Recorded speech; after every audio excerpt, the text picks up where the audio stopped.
Tá aí, como a gente já disse, hoje pela primeira vez o Brasil celebra o Dia da Consciência Negra como feriado nacional. Trata-se de um marco na valorização da cultura afro-brasileira e na luta contra o racismo. E para falar sobre esse assunto, eu converso agora com o advogado criminalista Gabriel Fonseca. Bom dia, doutor Gabriel. Seja muito bem-vindo. Obrigado pela presença aqui no nosso estúdio. Bom dia, Alex. Eu que agradeço. Grande prazer estar aqui com vocês.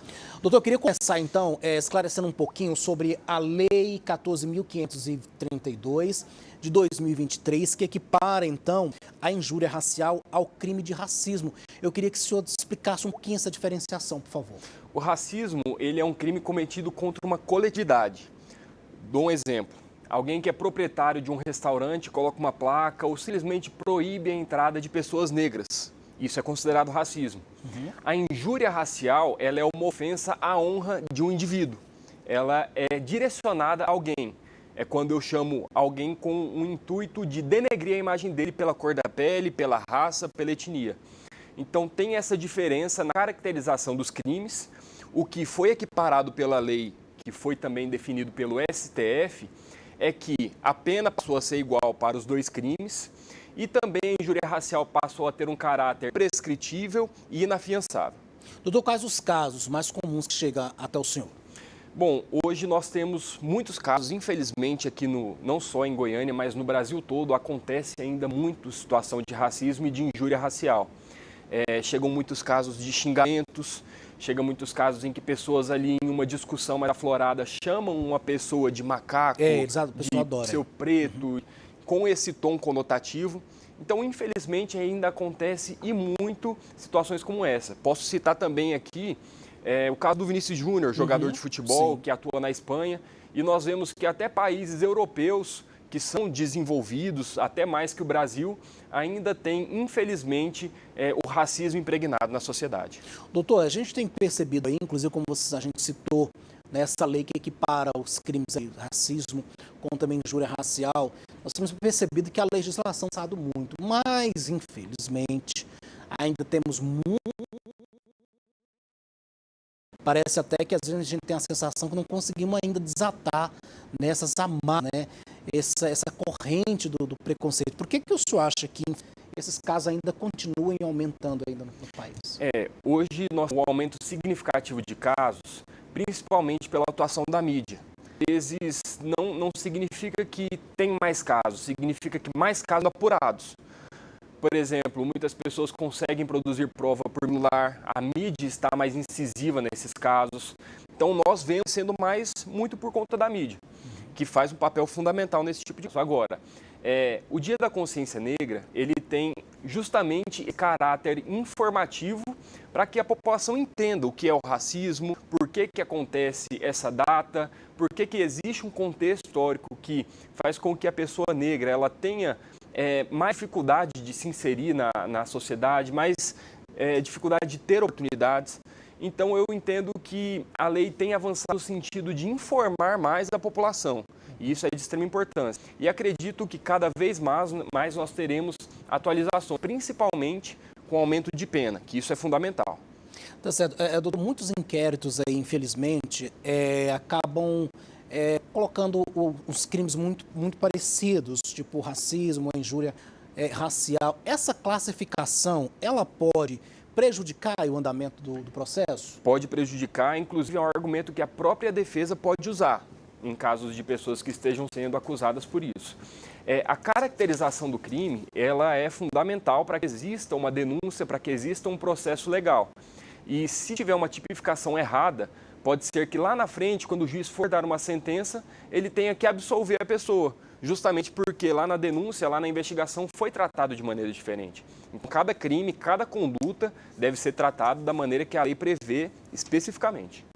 Doutor, em caso, por exemplo, de penalidades, por exemplo, o negro se sentiu ali vítima, um alvo de preconceito. O que por exemplo, a previsão de prisão e tudo mais, ele pode, num processo, pedir uma indenização?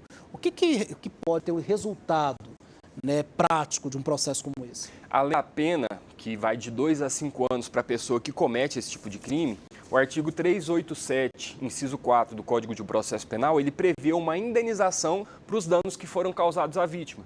Então, se no processo for configurado que aquela vítima sofreu danos contra a sua honra, pode sim ser aplicado, além da pena de 2 a 5 anos, uma multa, uma indenização para aquela vítima. O que eu quero deixar registrado aqui também é que toda situação, mesmo que, não sei se fui vítima, senti que teve um tom conotativo, não teve, tem que ser denunciado. Procure um profissional da sua confiança, vá até a delegacia mais próxima, converse com alguém. Isso tem que ser denunciado e situações como essa não podem passar batidas. Doutor, essa questão a gente tem percebido muito também no futebol, né? Principalmente como você citou a questão do Vini, mas não é só o Vini. Infelizmente nós temos visto isso com outros jogadores. Nesse caso, como é que é a justiça comum que acompanha isso?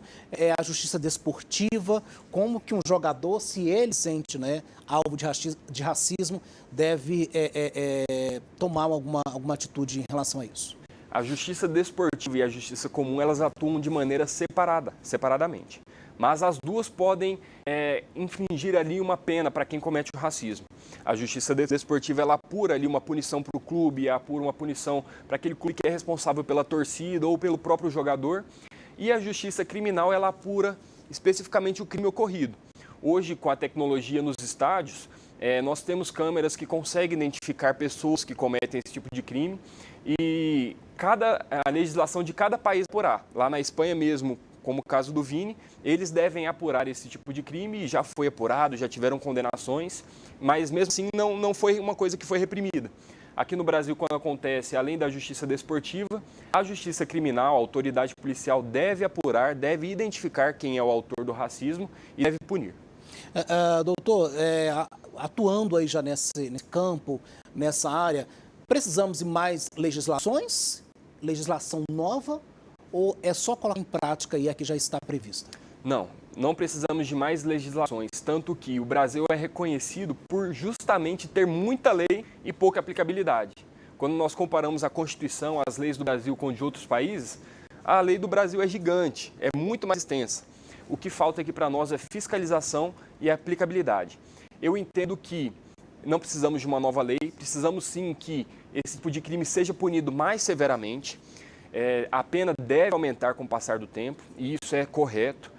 E principalmente, mais fiscalização, precisamos de mais fiscalização, precisamos de mais juízes, mais promotores, porque também o número de processos é algo que atrapalha muito, é muito trabalho para pouca pessoa.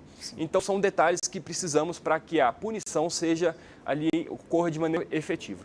Tá certo. Agora, deixando bem claro, você aí que de repente não está ligado nessa questão da legislação contra, né, o racismo, fique ligado, fique atento, não chame o negro de macaco, não tente, né, destratar, diminuir uma pessoa pela cor da pele, porque, né, apesar de ainda precisar avançar um pouco, a gente, né, já tem aí leis importantes, né, doutor? Com certeza. Não vai ficar impune ação. Exatamente. A lei tem que ser aplicada e tem que haver denúncias, independente de ter provas ou não. Denuncie, que o papel da polícia é realmente esse, investigar. Doutor, datas como essa, como a gente está tratando aí, né, Dia da Consciência Negra de forma agora, né, nacional. Nós temos as datas aí, como nós mostramos na matéria, alguns estados, alguns municípios, mas agora, né, de forma nacional. Um feriado como esse, não só um feriado para descansar, né, gente? É um feriado também para se refletir, né, doutor? Isso, exatamente. O objetivo dessa promulgação desse feriado, que foi aplicado em 2023 pelo presidente Luiz Inácio Lula da Silva, ele tem especificamente esse objetivo: conscientizar a população. Quanto mais informações a população tiver a respeito desse assunto, menos situações nós teremos. Então, a informação, a educação, a conscientização é o primeiro passo para uma sociedade cada vez mais inclusiva, cada vez mais consciente de todos os seus atos. Doutor, já temos aqui no estado, inclusive aqui em Goiânia, uma delegacia, né, de repressão a esse tipo de crime de racismo, de injúria racial. É preciso mais unidades? Como é que você tem acompanhado isso? É preciso de mais unidades. O número de crimes que acontecem ainda são muito altos para uma delegacia só. Infelizmente, em outras cidades menores, nós não temos delegacias especializadas. E eu entendo que essas especializadas, elas servem justamente para tratar especificamente desse tipo de caso. Muitas vezes um delegado que trata de todo tipo de coisa que acontece, ele não tem a noção, a ciência de como tratar aquela vítima e também aquele acusado. Então, quanto mais delegacias especializadas, melhor para a sociedade e melhor para a vítima, que acontece em casos como esse. Tá, ok, conversamos então com o advogado criminalista, o Dr. Gabriel Fonseca. Obrigado pela presença aqui nos nossos estúdios.